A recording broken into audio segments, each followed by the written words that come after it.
Welcome back to Canadian International. For the first time in a long time, the ARCSOA League Series returns to Canadian International Speedway. Practice has shown that this will be a much more traditional style super speedway race and not the newfangled slingshots that we've seen at Daytona and Talladega. This will be more of a pack race where cars and drivers will have to consistently be on the edge and know where their surroundings are at all times. This kind of pack racing has been known to create some big wrecks here at Canadian International in the past, and, well, that could happen again. First career pole for Jessica Shelton, as she will be having a pretty strong race. Another big news is that Michael Armermuller crashed heavily in practice, and will be starting in 39th position, and the only car behind him will be Nick Pericles in the 17 car who got thrown to the back after a wreck at Lime Rock. Alright, off to the race. Jessica Shelton will be the pole sitter here at Canadian International Speedway. This will be a very, very quick 65-lap race here at this 2-mile oval. And the green flag is out here at Canadian International. Great start by the 94 car. Entering turn number 1. Very, very slow start by Sean Galligan as the field rockets through the first couple of corners here at Canadian International. Looks like toward the back, as you're not seeing here, but Sean Galligan with a really poor start behind it. Shelton is Tuomas Serra to get a pretty quick start there. And in the back, you're seeing a lot of craziness taking place. And there's Alan Cavagnaro's in that. Cody Lamas and James Silverfox. Silverfox won the last weekend at Lime Rock. Baskinger's kind of losing the pack, and I think we already got a car on pit road, it sounds like. No, maybe not. Sarinen's going to take the lead, though. Entering turn number 1. Once again, with help from Shelton's teammate, Lester. Casey Lester's now going for the lead here at Canadian International. The ARCSOA American cars, both drivers, well, we now know that Shelton, because the deal with Ranmo fell through, will be hunting for a ride. And now, because Oricom's going to get that position, get that team spot. Oricom lost their team spot, and they're probably going to need to hunt for some sponsors. But Shelton's going to take the lead again this time by. So Jessica Shelton retakes the lead here at Canadian International. Nick Pericles had to start from the back this race, but is also having a mechanical problem, and he's already lost the pack. He's going to have to hope for the caution to come out, which at these kind of super speedways is a definite possibility. Another car that started toward the back was also Jordan Davis, who wrecked in qualifying along with Michael Armermuller. Armermuller had to go to a backup car, and Jordan Davis hasn't come to a customs with his backup car just yet. However, we will see about that. Looks like DJ Curtis now is also toward the back. Curtis is having a pretty slow, looks like 25 of De Silva's got a problem. Leonardo De Silva has a mechanical issue and is trying to get down to pit road. And that's not going to work, boys. There goes De Silva around, and that might be the first caution of the race.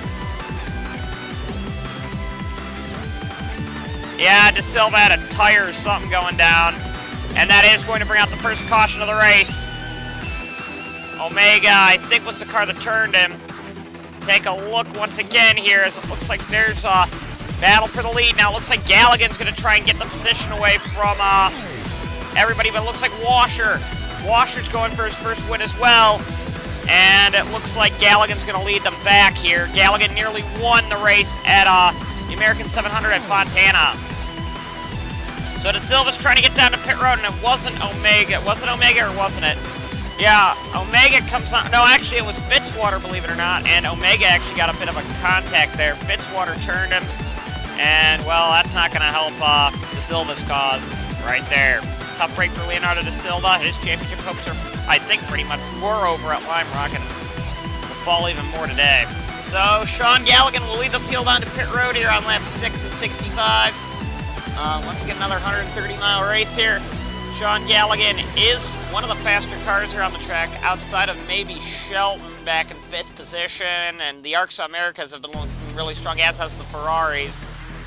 Believe it or not, the only car that's not a Ferrari, Catnex, or ARCSOA America in the top 5 was Alex Allen, or top 6 rather, was Alex Allen. in the Dominion Caraway car, so nice little top off the fuel there. He might actually try and get out and get into the lead here. Looks like actually Shelton's going to be the first one off pit road, I think, though. I think Shelton beat all her team, beat everybody else off pit road, so very quick stop. And Nick Pericles might be a lap down, I'm not sure. Stayed out, maybe to try and get a lap back, I don't know. So the two ARCSOA Americas, led by Jessica Shelton, will take the field back to the green flag here at the Canadian International Speedway. Looks like Pericles was a lap down, and he did come down pit road, so Pericles is going to be struggling a bit here. It looks like his teammate's actually up in fourth position. That's Matt Duncan. And green flag is out. Looks like Shelton bogged down on the start. Looks like there comes Casey Lester. Lester bogged down as well. It looks like Alex Allen and definitely the 97 of Matt Duncan got off to a good start, but it looks like here comes Alex Allen down to the inside. He's going to probably get Lester here, but is going to need to get a move on Shelton going, and that's going to be very difficult, because Shelton this is probably kind of her best type of racing is on these super speedways. She hasn't been great in the slingshot, but in pack racing, she's been fantastic in the past. And here comes, I believe that's Tuomas Saarinen up the inside to try and take second position with help from Matt Duncan. Go a little bit further back. It looks like Allie Nelson, or that's actually Tyler Saber has a problem on pit road. Saber has a mechanical issue, tough break, and a little bit further back, we've got a 3-wide, 4-wide battle toward the back. That was Marian Charot with Nicholas Vernier, Tamara DeLise, and Kyle Collins. Looks like we're getting a... Oh, somebody's blowing up. That is Saarinen going. Saarinen lost a motor. Tuomas Saarinen lost his engine right up on the high side. He's going to have to get down to pit road quickly here. Can he make it? Looks like he's on the inside. He does. He makes it onto pit road and out of everyone's way, except this is going to bunch up the field pretty big here. Oh, there goes Pericles, lost it a bit there. And I don't like this pack at all here. Got James Shelley in this. A few others. Oh, there they go! There they go! There's the big one! Tedford's in it. And that's going to be a lot less cars than I thought, but Romalfo Omega, Kyle Collins got a big piece. Harple's in it. Louvier, and I believe that is the 10-car Fitzwater. A lot of the back markers were in that wreck, and it took out quite a few cars. I think that started with Pericles, started with Pericles getting checked up there, and take another look at it. So Pericles is coming up onto the scene of the incident here, and everybody's starting to really slow up, and he cuts down, and Nathan McCain really didn't care that he was there, and pretty much turned him into the infield, because Pericles kind of chopped across his nose. So this one started when I think one of the Porsches pulled up into, that Sean Angel pulled up into, I believe that's Vincent Allen, and pretty much the entire pack just started spinning there. I don't think there's a lot of terminal damage out of this. Maybe out of Kyle Collins and Vincent Allen. Maybe both Ramnos got a big piece of that, and Rodolfo Omega's got some front-end damage. Take another look at it. So, yeah, it looks like Angel just pushed up a little bit into the 8 car, and around went everybody else, and this is from the blimp cam. And, well, overall, not too... Somebody had a great avoidance there. I think that was Jason Tyson. Had a great avoidance there. We'll look on board of a couple of cars in this, but overall, not too much damage in that wreck. All right, on board with Jordan Davison right in front here. You're just going to see Sean Angel push up just a little bit. Silver Fox, last week's winner, got a big piece of this, but Silver Fox, I think, got away with it. We do have an onboard with him, and Jordan Davis is able to drive away. On board with James Silver Fox, you're going to see how quickly this kind of racing can go from good to bad. Right there, he's just minding his own business and gets bumped around a little bit, but he does have a clear track in front of him. They'll probably be able to fix a bit of that damage. On board with Nicholas Vernier's helmet cam. This is through his eyes, and right there, you're just going to see that happen right in front of him. Gets on the brakes. An awesome avoidance there by Nicholas Vernier. Excellent job there by the Frenchman. That could have been a move of avoidance of the race right there. After that wreck, Sean Harple, Jordan Davis, and somebody else went out of the race. Only 3 cars. Vincent Allen went out of the race as well. Sean Harple and Jordan Davis would fall out of the race after that wreck. We're going to get back to green flag racing here at Canadian International. We still have the majority of the field still in this race, so Tyler Favors, of course, having some mechanical problems. But green flag is out. Allie Nelson leads. Nelson didn't pit there, and a few other cars did not pit. I believe that would be Chris Washer, because 28 blew up. Timur DeLeese didn't pit either, and we're starting to see DeLeese is starting to hold up some of these slower cars, or some of these faster cars, and we'll see how long that takes, but it looks like Nick Pericles, once again, is quite slow, believe it or not, and he is in the middle of this pack now, and there's, oh man, that was close to Marian Shawrot, and that could have been very bad for him. But anyway, up to the front of the field, I think Allie Nelson is still leading. Maybe not. I clicked on the wrong car. Allie Nelson is not leading. It is now Chris Washer over Casey Lester, then Nelson. Then they're battling pretty hard for the lead position here at Canadian International. Looks like the 2D and C cars are having a difficult time getting by the Oricom. Sanford did on the outside line.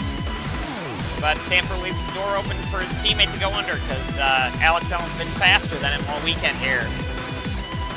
Rodolfo Omega lost his hood after that wreck and is going really slow right now. A couple other cars back here have some damage, like Kyle Collins and Chris Souvier. However, they are still out here on the track, and it looks like now we've got Casey Lester going for the lead. And Chris Washer's going to have to give that position up there.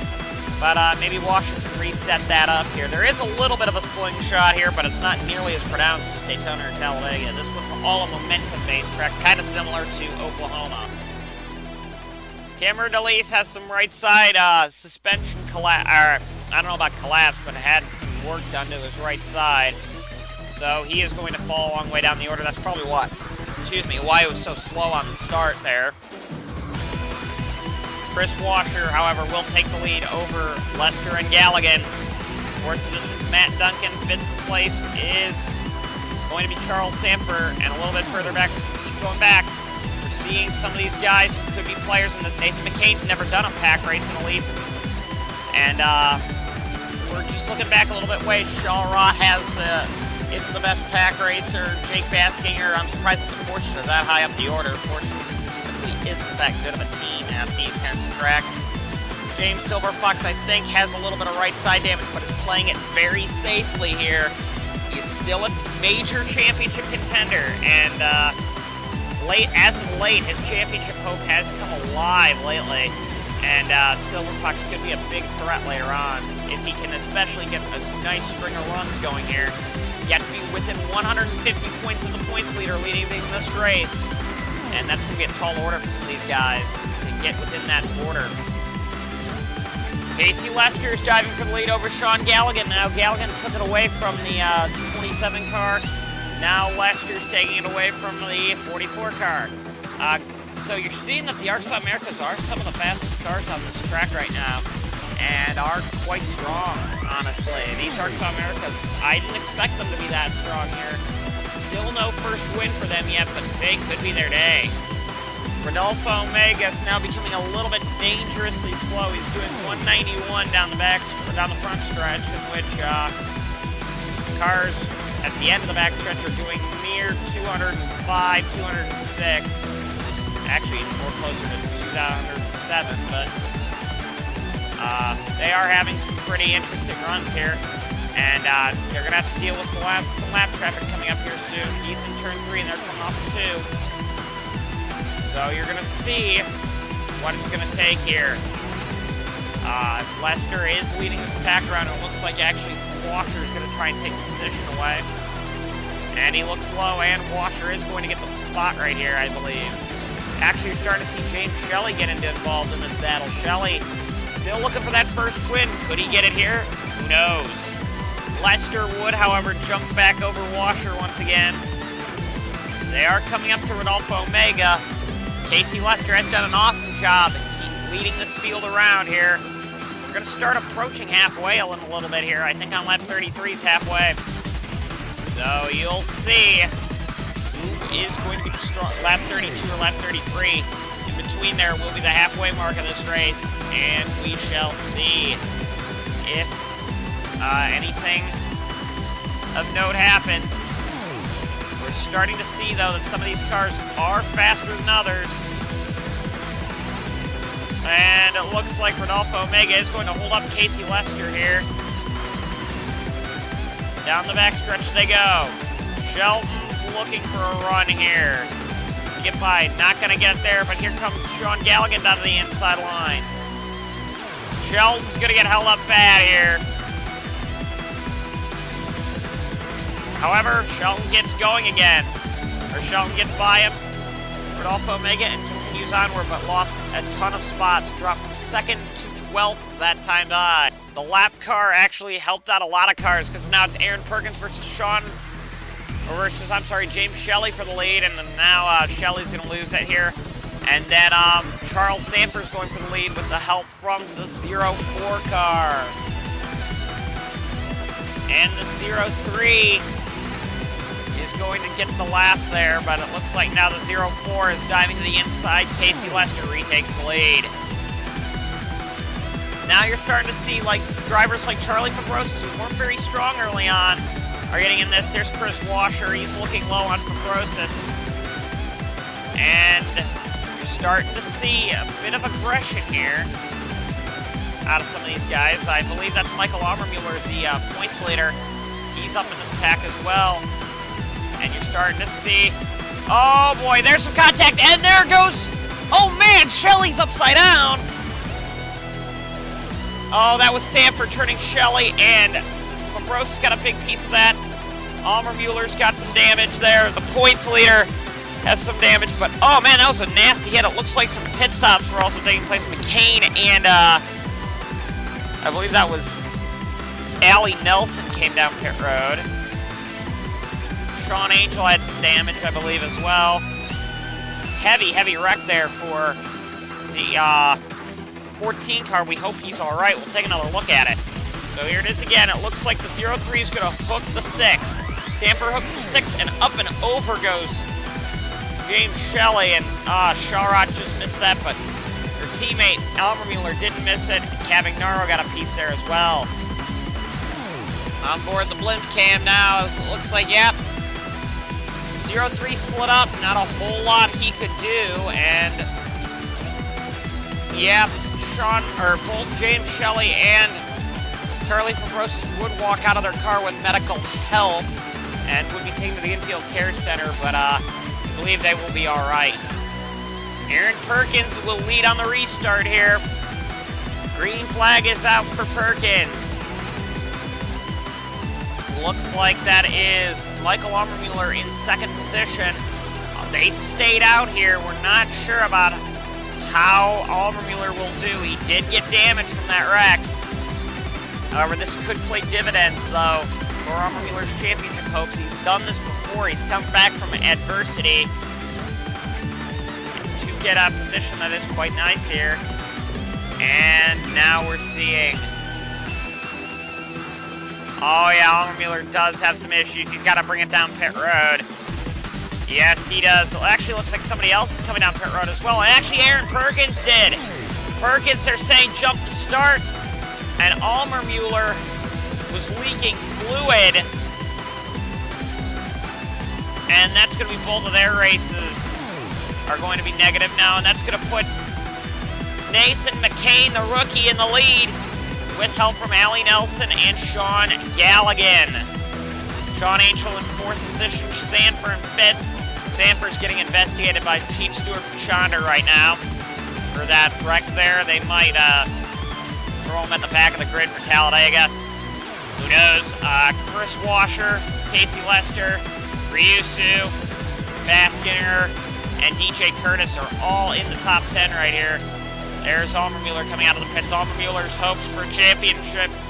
Well, he's still going to, I think, have the points lead. I'm not exactly sure if he won't or not, but They're not looking as good right now. There's Aaron Perkins merging up the track now, and that's going to really slow up the 0-2 of the Alex Allen car.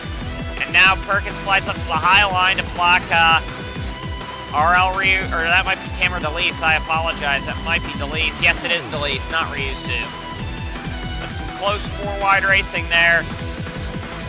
And we're seeing it. We're seeing what we kind of thought would happen, this close pack racing, where lap cars are going to be a major factor in this race. But Sean Galligan leads. James Silverfox, winner of Lime Rock, is a championship contender, and we're looking at him pretty closely now. Oh boy, there's some close racing behind him. There it goes! Will Lewis up into the wall.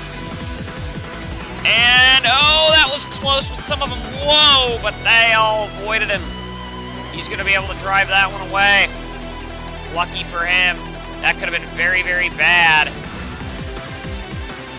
But we'll take another look at it again. It looked like maybe the 0-2 had something to do with that one. I don't know.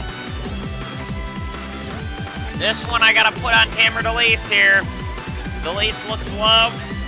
And here comes Alex Allen lower to block. Actually, no, I put blame on Alex Allen for that one because he tried blocking DeLeese, and DeLeese had nothing of it. And the real person that hurt was Will Lewis, who really had nothing to do there. Tough break for Will Lewis.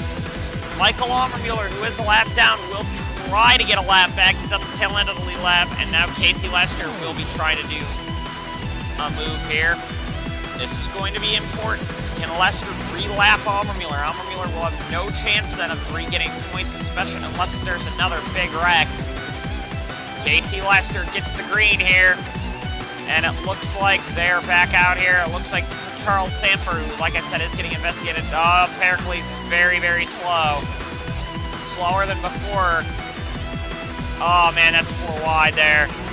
Got to be careful getting around that 17 car, guys. Going to be tough. However, we're seeing some issues now with them, and getting late into this race, you've got to be very careful. There's some pretty quick cars back there that are being held up by Nick Pericles. And you're seeing it right there. Oh boy, RL Ryusu nearly got into the back of Rodolfo Omega there. Oh, there was another car, I think, that went around or dove for pit road. I'm not exactly sure what that was. Kind of scared me there. We'll take another look at it.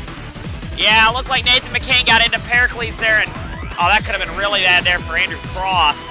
But Nick Pericles saved it. Probably the most excellent display of car control I've seen yet. And now Pericles is really not happy with Nathan McCain, and kind of shows his displeasure by breaking his momentum there. To which McCain, I think, gave him the one-fingered salute going down the backstretch. Casey Lester by far has been the best car all race here. He has opened up a rather large lead with 15 laps to go. Casey Lester is really strong here. Looks like Chris Washer and Sean Galligan, they're battling with each other. If they gotta start making a run on Lester here, it's gonna be hard, however. Gonna be very, very hard to catch that 0-4 car. Entering the closing stages of the race, there is one driver who is starting to really impress me with how quickly she's getting through the field, and that's Jessica Shelton. Shelton jumped from 15th up to 7th by taking cars one by one. Almermuller's a lap down once again. Almermuller had a pretty poor, or got relapped there. He's in 26th position. We're just starting to see now Shelton's teammates leading. Shelton's, I think, mathematically eliminated from the championship. Yeah, drivers like Washer and Galligan who are looking to get points here. Lamas is as well. Baskinger needs some points. Samper, I think, is mathematically eliminated. Oh, now you're seeing Shelton make a move on Samper now. And that's going to be a pretty easy move there. Shelton is going up the order now, is actually making a move on Lamas. So that 94 car is quick here and might actually get the 4 as well. So that 94 car, with only 9 laps to go, is looking rather strong. Car 94 up to 4th position now. She is on a move. Aaron Perkins was the first female to ever win an ARCSOA Elite Series race. Could Jessica Shelton be number 2? Who Who knows? I have to apologize for that last thing there because Marion Shawrot won at Darlington and was the second female, but could Jessica Shelton be the third? Shawrot's actually having a pretty good race at that matter too in top 10, or actually top 11. She's in 11th, just outside the top 10. However, Shawrot could definitely play a factor here. But Jessica Shelton, oh boy, it looks like Washer actually got Lester there for a second, but Lester's getting Washer back. I'm wondering if you're going to start seeing those ARCSOA America cars work together. Or, I don't think any of the top 4 have ever won an ARCSOA Elite Series race. The first car that has was Lamas back there. I think it's going to be one of those top 4, though. Lamas looks like he's more content with finishing 5th. He's definitely a championship contender and probably needs some points knowing that Almermuller is farther outside. But now you got Shelton pushing on the 44 car. And is going to get that spot, I think, right here. Sean Angel's race from P16 would go up in smoke. He just blew out the clutch in that car. And when the clutch blew, it blew out some other crucial components on that car. And, well, Sean Angel has a serious problem there. No caution as of yet. However, they would throw a yellow due to him having oil all over the track. So, Sean Angel, tough break, and this is going to actually, I think, maybe even end this race. I'm not sure. As here comes the field, they're going to be on lap 59 by the time the caution comes out, unless they throw it right there, and they don't. This is actually on pit stops, too, so you're seeing they knew that that was going to happen, so they dove for the pits, thinking that they maybe can get away with something here. Baskier did, and a few others. They got to make their move quick, though. Did they get across the line? This could end up in tears for them. Lester versus Shelton now. Shelton got up to second position. And they're going to get off pit road here. I think these cars are going to have to make a pit stop, however. Casey Lester came down pit road, but his teammate Jessica Shelton did not. Shelton's going to come out and take the lead of this race. This is going to be a very aggressive strategy because Shelton's going to be very, very low on fuel. This is going to be the 3rd race in a row where fuel mileage is going to be a factor. Actually, so will Washer and Galligan. The first car that I'd say would be actively safe on fuel is probably going to be someone like Alex Allen. So you're going to see this is going to be a close one on fuel. So we're going to get a 2-lap dash for cash now. Jessica Shelton takes the green here. Gets off to a flying start. Looks like Washer bogged down and Galligan's going to try and make a move. However, I think Washer bogging down could have maybe given this race to Shelton. I don't know, but Shelton takes off. Exiting turn 2. Looks like it's going to be Galligan versus Shelton now. Galligan's gonna have to get a run going here. Oh boy, this could be close. Galligan has help from Allie Nelson. No, he doesn't now. He's trying to get a draft off of their white flag for the 94 of Shelton. Final lap, somebody's in the pits in the back. That's Casey Lester as a tire going down. Shelton's teammate. Jessica Shelton comes into 1 and 2. Comes off of turn 2 and is on the back stretch. Galligan leads the field around, or gets second position, but I don't think it'll be enough. I think Shelton's got this. Turns 3 and 4 now.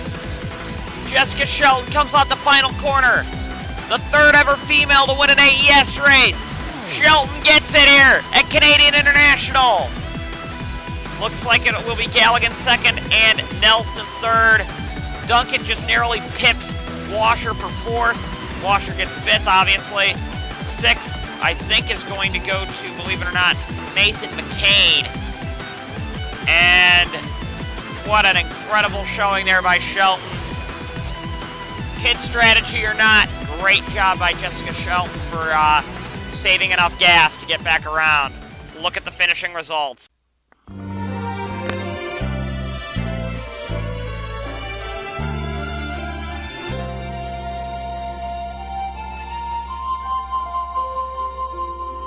foothills of the Appalachian chain, down through the rivers to the coastal plain.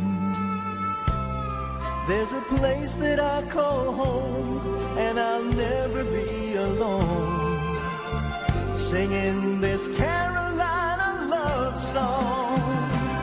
I've got South Carolina on my mind, remembering all those sunshine summertimes, and the beauty of the autumn when the leaves turn to gold. Touches my heart and thrills my soul. That South Carolina on my mind, with those clean snow-covered mountain winter times, and the white sands of the beaches, and those Carolina peaches. I've got South Carolina on my mind.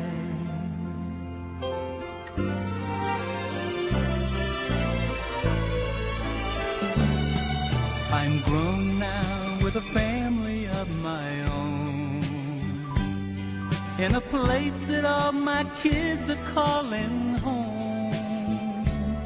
And I love this life I'm living, and thank God for all He's given. And my heart sings this Carolina love song.